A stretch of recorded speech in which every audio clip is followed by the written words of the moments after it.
Hello again, I'm Maurice Barrett and I've got another study in the 6,000 Years of Babylon series. We're on to book 2, 6,000 Years of Babylon. I've written 5 books in the series. This is book 2, so there's lots of studies to go through. We're just on to study 14. The books are available from Amazon as a Kindle download or paperback. But they're also available from the Barrett Ministries website. That's barrettministries.org.uk. So we're looking at the middle Babylon. We've looked at Nimrod and the beginning of Babylon in the Garden of Eden and how it manifests after the flood with Nimrod. But now we're in the middle period with Nebuchadnezzar and Cyrus and all these people, Darius. And we're looking at the fiery furnace. This study. I've got a couple of scriptures, Romans 8 verse 18. You'll see why I put it up as we go through the study. For I reckon that the sufferings of this present time are not worthy to be compared with the glory that should be revealed in us. And 1 Peter 4 verse 12. Beloved, think it not strange concerning the fiery trial, which is to try you. We talked about the fiery furnace, so surely that's a trial. Don't think it's strange concerning the fiery trial, which is to try you, as though some strange thing happened unto you. And then it says, but rejoice that you're partakers of the sufferings of Christ. Satan is the god of this world. I don't think believers realise. They think the politicians are running the world, or the one world government, or good people and bad people, kings and dictators. But Satan's the god of this world. So everyone under Satan, and everyone is under Satan at the top, they're only working his plans out, which is ultimately God's plan, of course.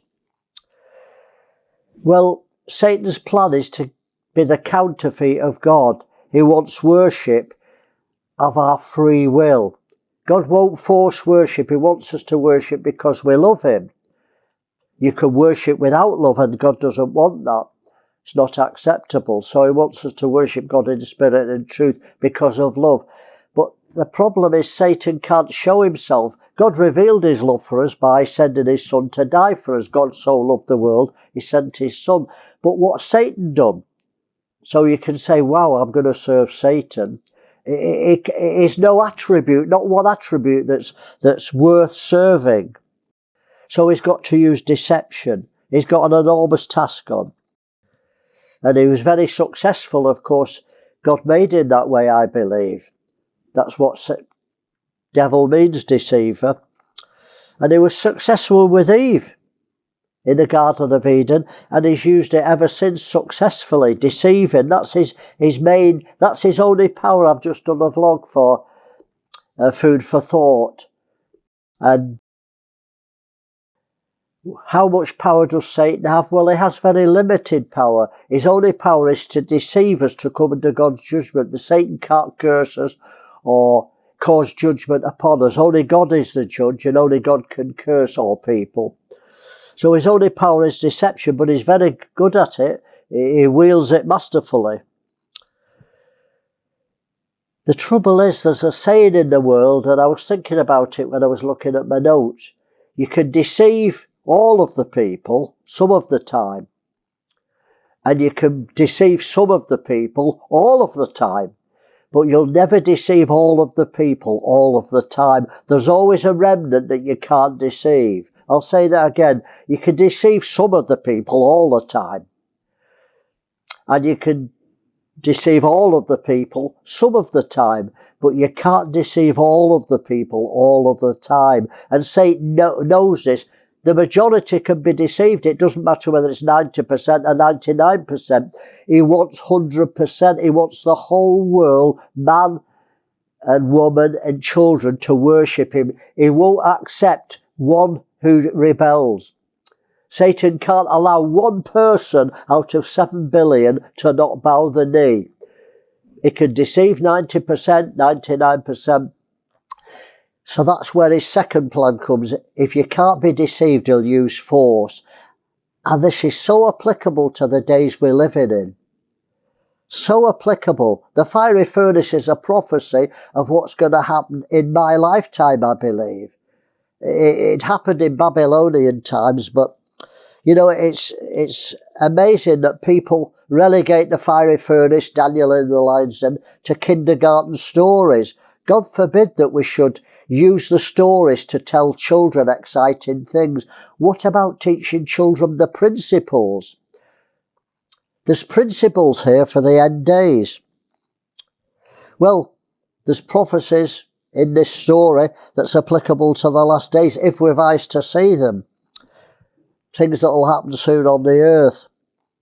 Well, Daniel, Shadrach, Meshach and Abednego were the remnant in the remnant. The remnant were taken away to Babylon.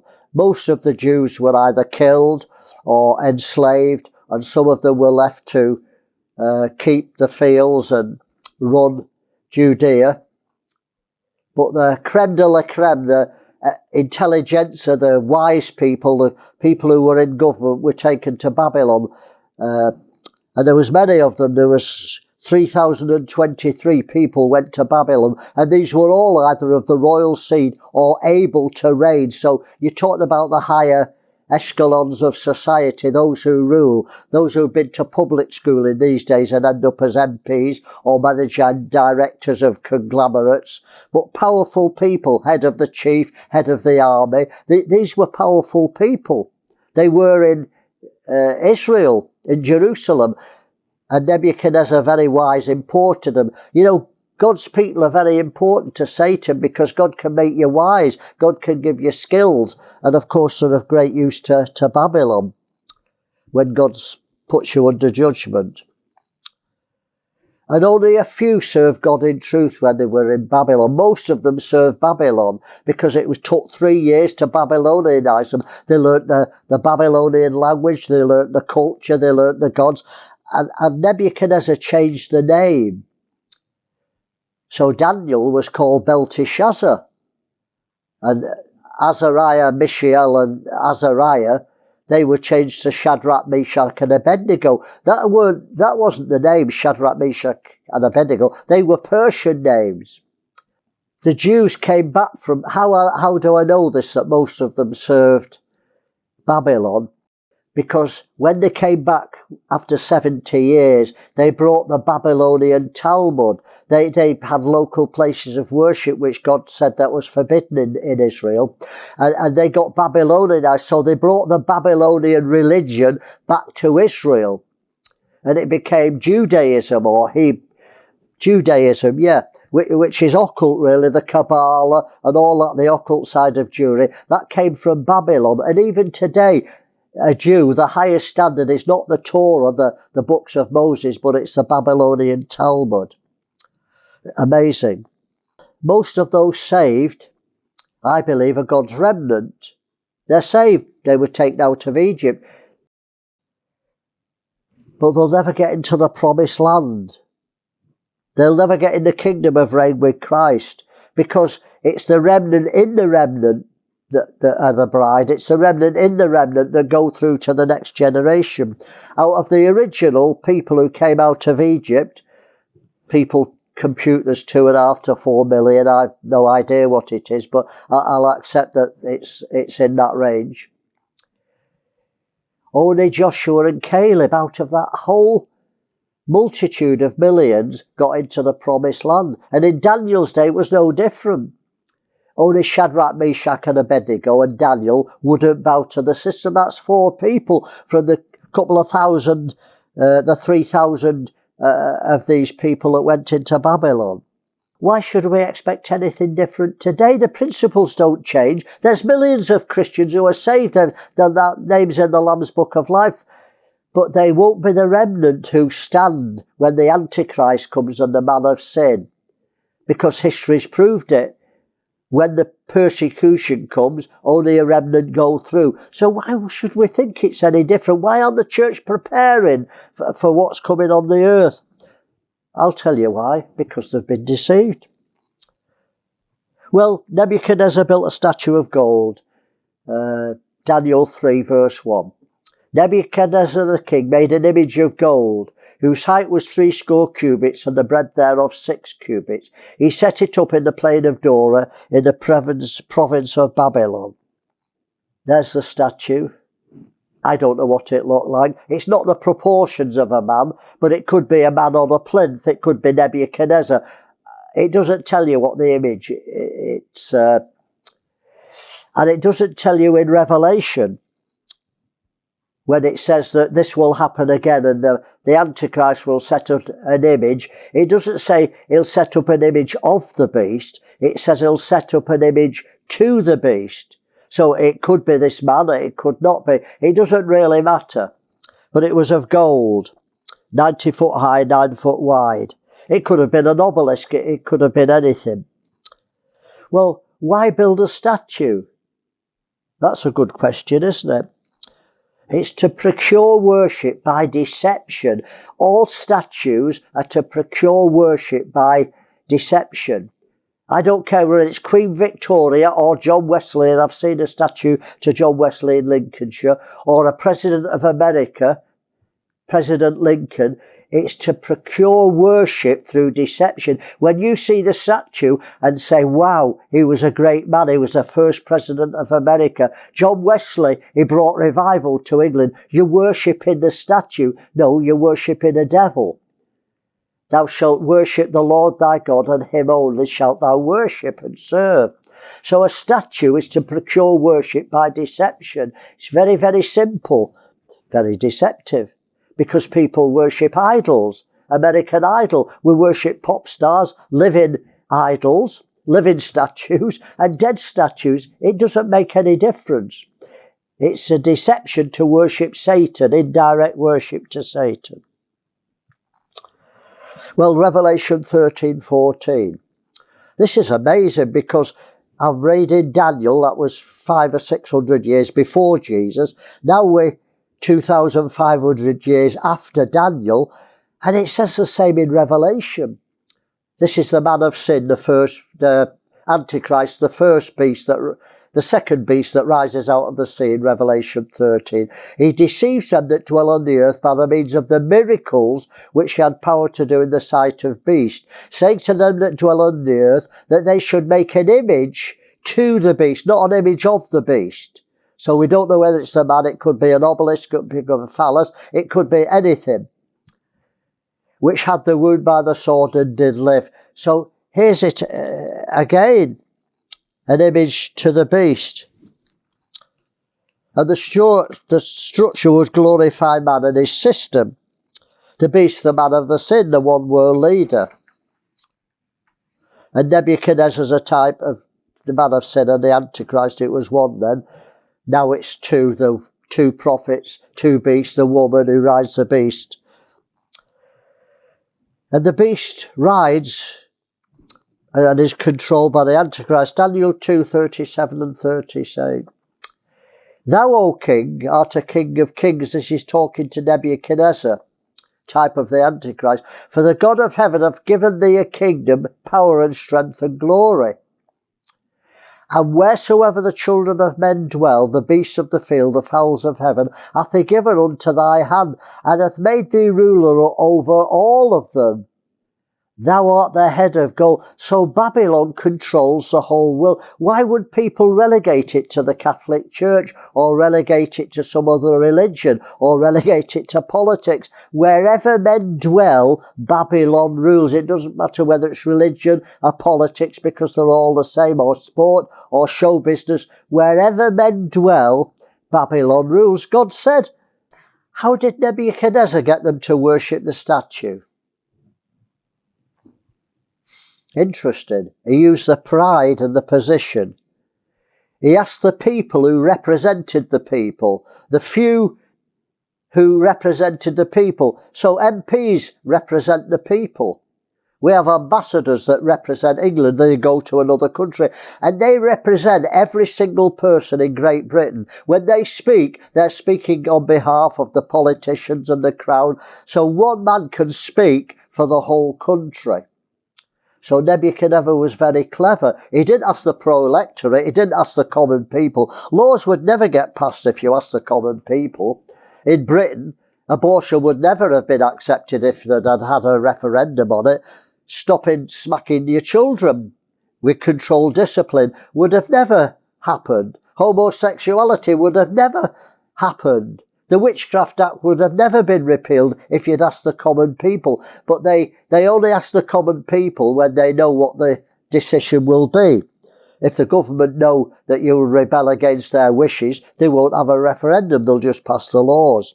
That's how deceptive it is. So the representatives, we think the politicians are working for us. I hear Americans, they're so naive, and they say, well, you know, it's a government of the people, for the people. They're ruling for us, they're our servants.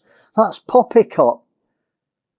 The many have never ruled the few always rule the many. The rich rule over the poor, the Bible says, and it's right. The poor never rule over the rich. The common people never have a say in politics. I forget who it was said it, but I think it was the Jesuits. It certainly sounds like them. But they said, politics, you know, it's far too important to leave to the common people. Picking a president, picking an MP, a dictator, it's far too important to leave to the public. We have to decide. And so they give us a choice, and whichever we choose, it's their man. It doesn't matter who you choose and vote for. You're voting for one of the Jesuits' men. It's so simple to me when Satan's the god of this world. How can you vote for a man who isn't working for Satan? Tell me, when he's in those positions. Because you can't get to the top of any career, of any strata of society without worshipping Satan. You've got to join Satanist coven. You've got to join the Masons. You've got to be in a secret society to get to the top, or you're just not selected. So when you join the secret society, you're a pawn. You're controlled by them. So he chose to pick the people of influence, and he invited them to a dedication of the statue. What's wrong with that? He said, we're going to dedicate the statue. Didn't say worship it. This is the deception. And there's a comprehensive list of dignities, and there's 7 main areas of influence. Let me read it. Daniel 3 verse 2.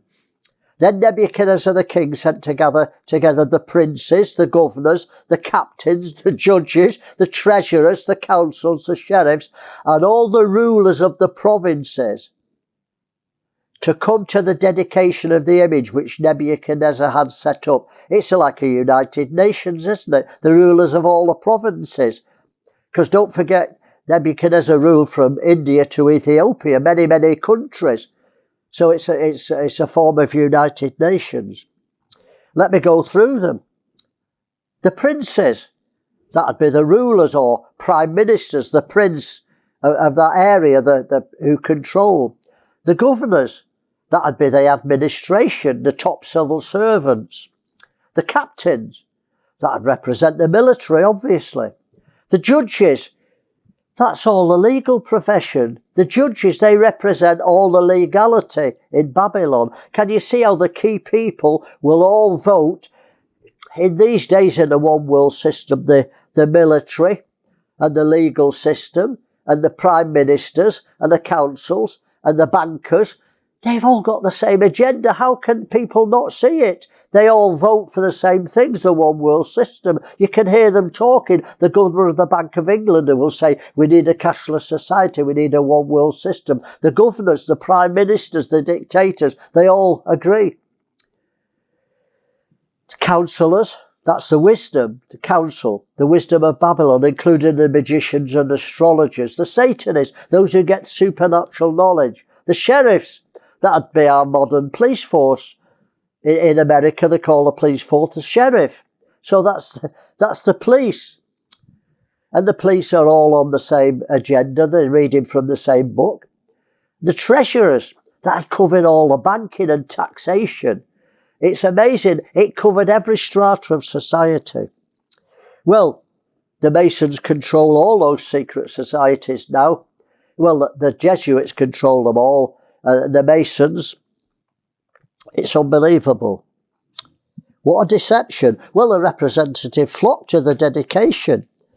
Why not? They've been chosen to represent their constitutions. They must have felt free in the conscience to attend the dedication. Shadrach, Meshach and Abednego were godly men. They wouldn't bow to the statue, but the conscience didn't want them to go to a dedication. This is the set deception. The one world system, the man of sin, will deceive the whole world, and we'll all be happy until the crunch comes. And when the crunch comes, we see who stood and who fell. Only the remnant went through. Well, what a shock when the truth of the dedication came out. No more invitations, no more pleasantries. Now a command to worship the statue. It's interesting, isn't it? Nebuchadnezzar didn't say, worship me. Worshipping a statue. You see, if we worshipped a man, we could say he's making himself God, but it was just a statue.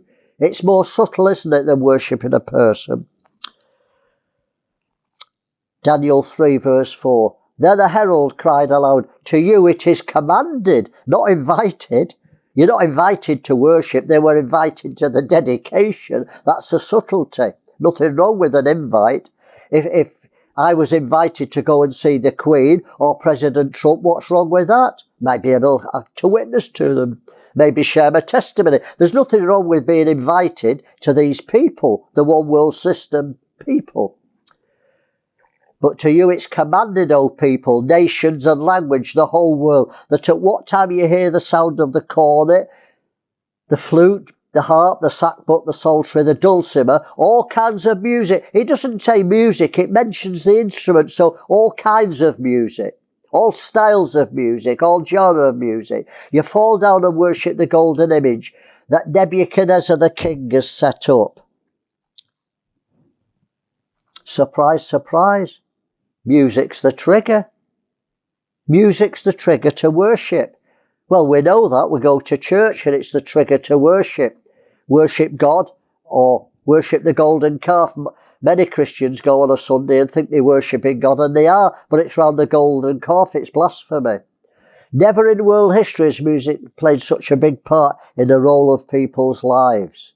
It's amazing. Even in football matches now, they often have rock music playing before they start to get an atmosphere. It's amazing. The Super Bowl, it's about playing baseball and American football and those things at the Super Bowl, but they have a concert in the middle with some satanic person like Beyonce or Madonna. Overtly occult in all the imagery. Why do they have the music at a sports event? It's all part of it. The music helps you to worship. It's very subtle. Well, it's not by chance. Music triggers all sorts of emotions and evokes many things, including devils. Any witch or Satanist will verify that music evokes trance-like states along with drugs, and loud music gives you the same adrenaline rush as amphetamine pills. So loud music also has a hypnotic and a drug effect on you. I understand the power of it. I'm an audio engineer, a record producer, so I know the power of music. And witchcraft uses music to evoke all these things. It's interesting that music is a common language. You know, if you're African and can't speak a word of English, you can communicate through music. Every country in the world can communicate through music. It's a common language, spirit to spirit, because when I play music, I'm conveying my spirit to your spirit. It's a language, and it's spirit to spirit. So music is the most common language in the world. A universal means of communication for worship. God gave us the gift of music. It's not satanic. And he gave us music to express ourselves. Is any merry? Let him sing psalms. It doesn't say is any depressed. Put some worship music on to make you feel better. That's using music as a drug. And so many Christians use music as a drug. They're feeling down and they put the music on and they feel better. That's what the world do. They're depressed and they put the rock music on and they feel better. They've used music as a drug, and Christians do that all the time. Music is to express yourself, not to be impressed. It's switched round. Same with dance and all things. We've made them art forms, so we manipulate people with them. So music is to express our love for our wives, our children, express ourselves. But it can be used to worship people. Devils evoke sensuality, everything that's not of God. So first the deception. So everyone bowed, didn't they? But then force. He gives a little statement at the end. Daniel 3:6. It's commanded to worship the statue. Well, 90% are going to bow. And whosoever falleth not down and worship it the same hour will be cast into the midst of a burning fiery furnace. He just adds that on at the end as just a little mind game. You know, if you don't take the vaccine, maybe you won't be able to travel. Maybe you won't be able to shop. Maybe you'll lose your privilege. Maybe you'll lose your job if you're a health worker. There's just that little veiled threat. They don't say you will, but there's always the threat, maybe. And it's amazing how veiled or covert threats can adjust our conscience.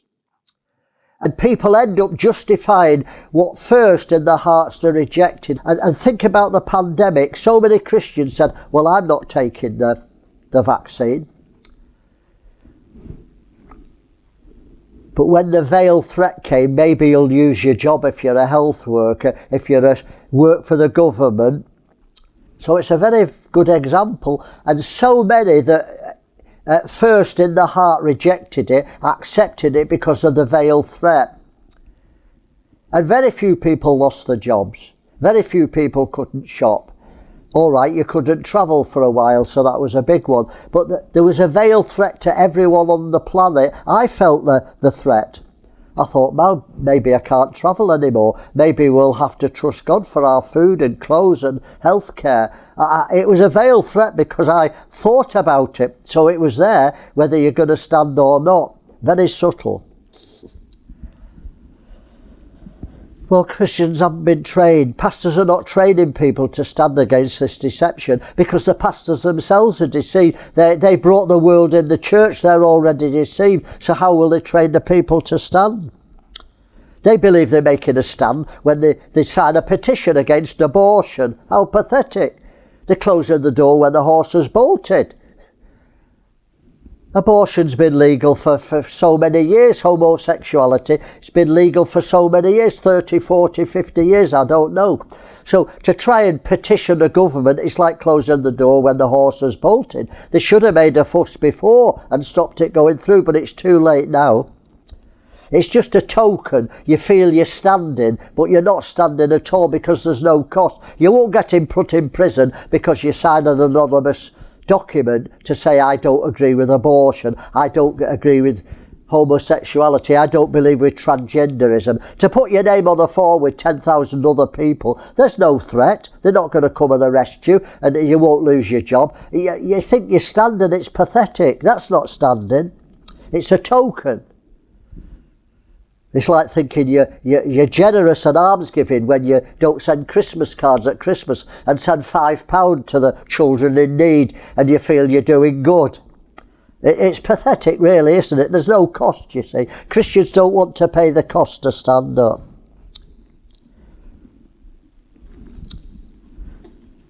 Well, they're compromising in a far greater and deceptive way than they'll ever realise, and they'll be trapped when the command comes. Most Christians will bow to the man of sin, I've no doubt about that, because they've already taken the bait, they're in his system, and they're already entangled in his web. Very few Christians will pay the price. The secret, I'll tell you the secret, it's not to compromise now. It's too late when it comes. Let me say that again. You need to engrave it on your heart, tie a knot in your neck, do something, put it on your fridge. The secret, don't compromise now. If you compromised in the pandemic, if you compromised and are frightened of terrorism, it's not too late. You can say, I'm going to stand next time. But you need to deliberately decide, I'm not going to compromise. Because if you do, and you've already compromised, you'll carry on compromising. And there's no doubt 100% you'll bow to the beast. Well, everyone's on autopilot.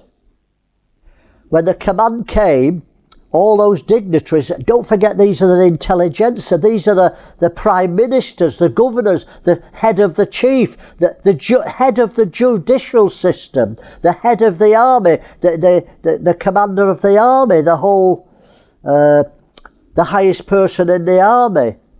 These are not ignorant people, they're intelligent people. When the command came, they all bowed because they're part of the system. They've been planning it and don't know. The police are already planning the one world system, and the politicians and the judges and the governors and the MPs, they're already planning it whether they know it or not. They're planning the one world system. So when it comes, of course they'll bow, representing the whole world. They're on automatic pilot. Shadrach, Meshach and Abednego weren't on automatic pilot, were they? Of course they were. It's automatic, you'll bow or not bow. Let me not get ahead of myself.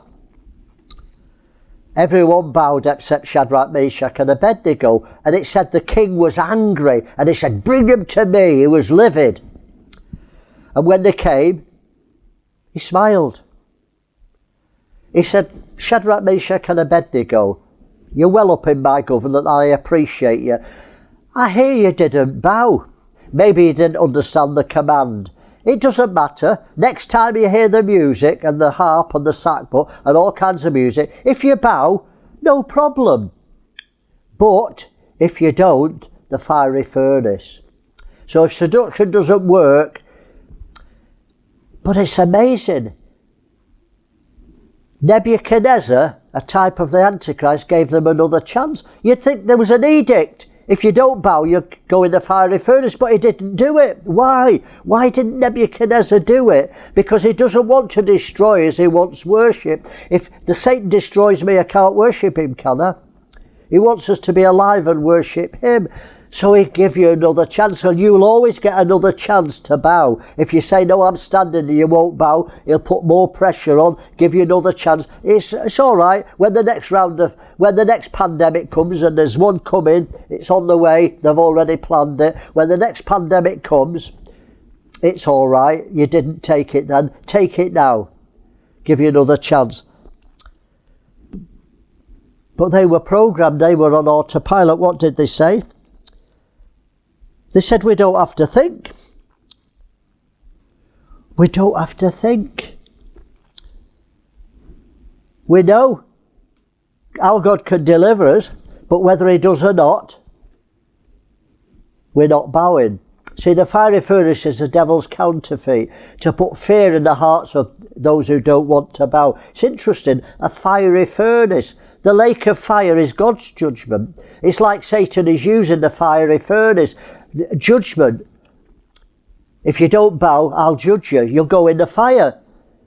Well, I'll tell you which fire I'd rather go in. I'd rather go in the devil's fire now and save the lake of fire. Because if you bow the knee, it says you'll be damned. All those that bow the knee will be damned when the final one comes. Now we're in a rehearsal to prepare us. And a little fire now saves a lot of fire later. Go through the devil's fires. The worst he can do, it doesn't matter. Shadrach, Meshach and Abednego said, if we get burnt up, it's all right. Our God can deliver us. We don't know whether he will. But if he doesn't, we're not bowing. We'll burn. And you've got to be willing to burn. You've got to be willing to lose your life. Because the test shows that those who won't bow will be destroyed.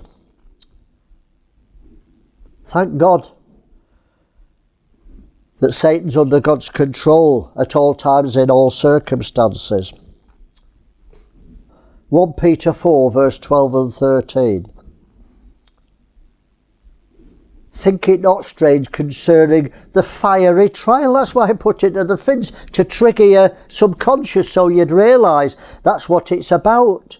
Peter is right at the end of the Gospel, the New Testament, and he's warning about false prophets, and Peter's the one who tells us about the last days, that it's reserved for fire. He said, as Noah was, the same word that reserved the fire for flood, and reserved it for to be destroyed by fire. And so he's the one in his warnings about this fiery trial. He's warning us about Shadrach, Meshach and Abednego.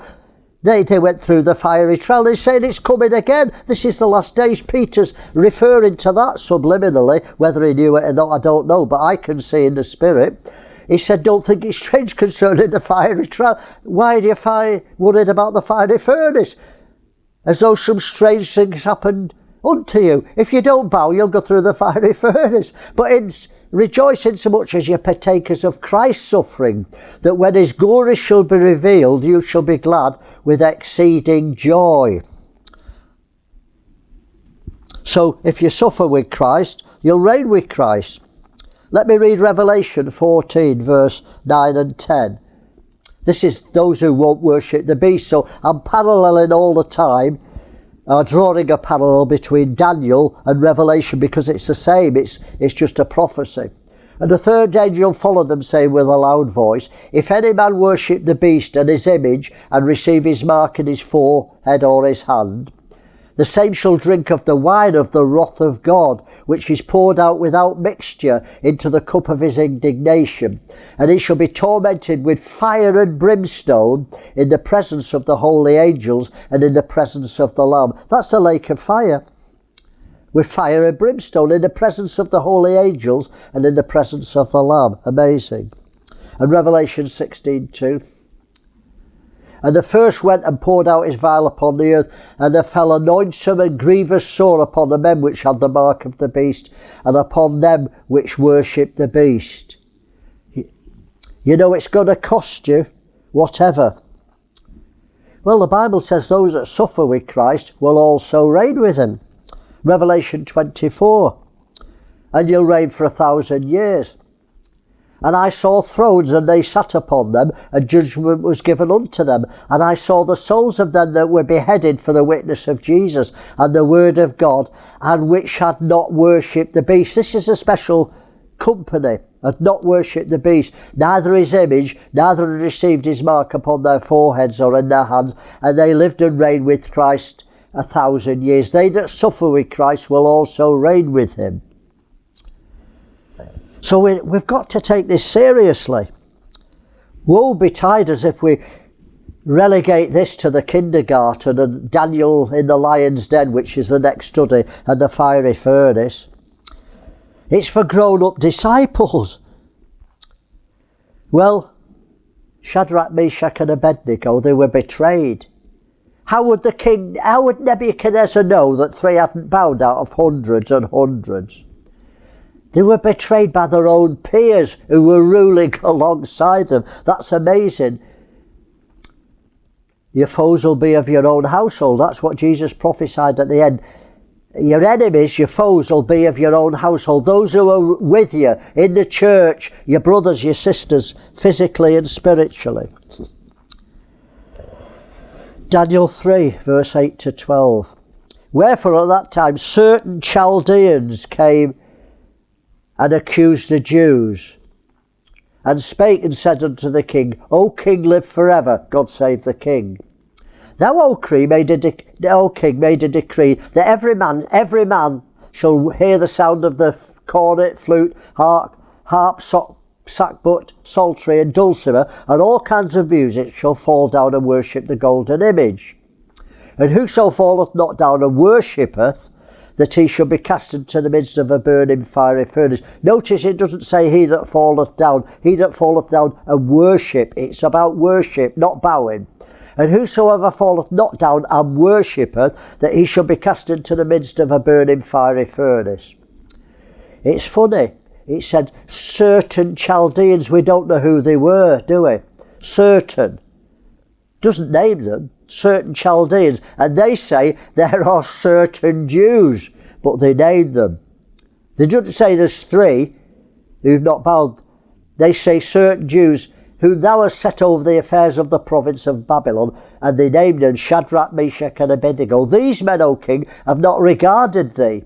They have not served thy gods, nor worshipped the golden image which thou hast set up. They'd been watching them for years. You know, if you manage to get in the government or your work, people know if you'll stand. They're watching you. and they're ready to betray you. People are watching. It's amazing. Christians are watching Christians, and people at work are watching you, and they know, and they will sell you to save their own skin. So here we see the two seeds working together, certain Chaldeans, certain Jews. Those of Babylon persecuting the seed of Abraham. It's universal, I won't go into that, but Ishmael always persecutes Isaac. Well, then Nebuchadnezzar in his rage and his fury. So Nebuchadnezzar was angry. He was angry before, commanded to bring Shadrach, Meshach and Abednego. Then they brought these before the king. So we'll get another chance to bow. You may have had chances already with terrorism, with the pandemic, and there'll be more pandemics. You'll get chances to bow, preparing you for the last one. It's amazing, you'd expect punishment when they came before the king, but he gave them another chance. And he made allowance. But you know, Nebuchadnezzar overshot his hand, and Satan always does. If the princes of this world had have known that they've never crucified Jesus, they didn't know, they shot themselves in the foot. And Nebuchadnezzar challenged the God of heaven. He was angry. It said the visage of his face was changed. I don't know if I've ever seen anyone devil possessed, but when the devil manifests in a person, they distort in ways that you couldn't physically do it. Your face could distort in amazing ways. And his visage was changed. I believe that anger, that demon, manifested. And he was angry. And anger always takes reason out of the equation. Let me say that again. For people who have an anger problem, when you get angry, reason flies out the door. Anger always gets in the way of reason.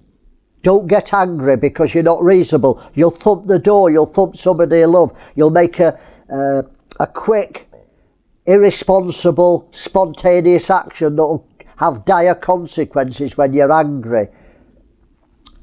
And he was angry, and he made this statement. Daniel 3:14 and 15. Nebuchadnezzar spake and said, Is it true, O Shadrach, Meshach and Abednego? Do you not serve my gods, nor worship the golden image which I've set up? Now if you be ready, at what time you hear the sound of the cornet, flute, harp, sackbut, psaltery and dulcimer, and all kinds of music, you fall down and worship me, I've made well.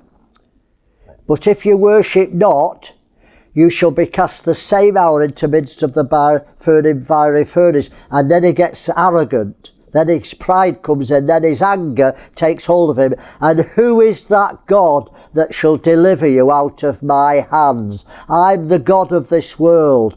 And who's the God that will deliver you?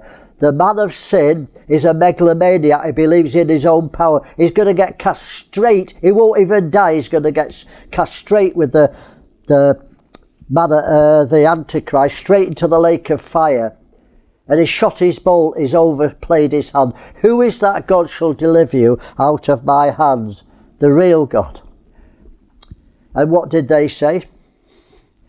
If so be, if that's what's going to happen, our God we serve is able to deliver us from the fiery furnace. And he will deliver us out of your hand, O king. Who's the God that can deliver you? Well, our God can deliver you. What a statement to say to the one world dictator when he says, who can save you? I control the world. What God is there? What politician can save you? And they said, our God can save us. And he can deliver us. And if he doesn't, be it known unto thee, O king, we will not serve your gods, nor worship the golden image which you'll set up. Amazing. That's what we've got to do. We've got to be so strong. It's the only attitude that will keep disciples through the common deception. Christians talk about pleading the blood. But, you know, pleading the blood will have no effect. You don't have to plead the blood. The blood is to protect you from the wrath of God, not the enemy. The blood never protects you from Satan. He's not the judge. He can't harm you unless you go against God. The blood was put on the doorpost to protect them from the wrath of God. So pleading the blood's a non-starter anyway. But it's no point pleading the blood. They get that from Revelation chapter 12, where it says they overcame him by the blood of the Lamb. That doesn't mean they pleaded the blood. It never says they opened their mouth and pleaded the blood. And by the word of the testimony. People plead the blood, they don't read the second one, the second part. And by the word of their testimony, and they love not their lives unto death. There's no point, if you think you want to plead the blood, go away and plead it. It's not evil, it's just unnecessary. But it's no point pleading the blood unless you're willing to die for your faith. That's how they overcame. They didn't love their lives to the death. And that's the only attitude that will take you through what's coming on planet Earth. Nothing else will take you. Your doctrines won't help you. Your presence of God won't help you. Your miracles and signs and wonders will not help you. Your church won't help you. They'll betray you. Your wife or your husband won't help you. They may betray you. The only maxim and mindset that will help you is you're willing to die for your faith. Is this strong talk? No, it's just normal for a Christian. The epistles are full of it, suffering for Christ. It's just a lost sermon these days. It's all about God wants to bless you. But we're in the last of the last days. Well, Daniel 3 verse 19. The furnace was heated 7 times hotter. Then was Nebuchadnezzar full of fury. The form of his visage was changed against Shadrach, Meshach and Abednego. He liked them. He'd chosen them to be in the government. Therefore he spake and commanded that they should heat the furnace 7 times more than it was wont to be heated. 7 times more than was necessary, in other words. Listen, if you're thrown in a fiery furnace, any furnace will burn flesh. It doesn't have to be 7 times hotter. It'll burn. But it was his anger. That was the 7 times, the fullness, the whole wrath of the man of sin and Antichrist will be unleashed against those that won't bow. It'll be demonic in its veracity. If you're not actively preparing yourself now, you're actively preparing yourself to be seduced, as prophesied. Let me say that again. If you're not actively preparing yourself now to stand and suffer for Christ, then you're actively being seduced, as prophesied. You're preparing yourself one way or another. Let me read Mark 13, verse 12 and 11. Well, I'll read Thessalonians first. Let no man deceive you by any means, for that day shall not come, except there come a falling away. That's the church becoming decadent, and that man of sin be revealed, the son of perdition. That day won't happen. Jesus won't come until this happens. And it says later in that same context that the man of sin will be revealed and get worshipped as God. Well, if somebody is worshipped as God, if you won't bow, the fiery furnace, the mark of the beast. Let me read Mark 13. Now the brother shall betray the brother to death, and the father the son, and the children shall rise up against their parents and cause them to be put to death. The children will cause the parents to be put to death. That's how deceptive they'll be. And they'll think they're doing good. They'll think they're doing good. It's hard to believe. I can believe it. But I know it's hard for you to believe that children will think they're doing a good job to kill the parents. I've just thought that maxim that was in China with the pandemic. If you love your parents, lock them up. The pandemic, if you love them, then protect them, lock them up. If you love them, you need to kill them because euthanasia is kindness. The pandemic's coming, they've had a life, they're 60. So give them a nice euthanasia death, pain-free.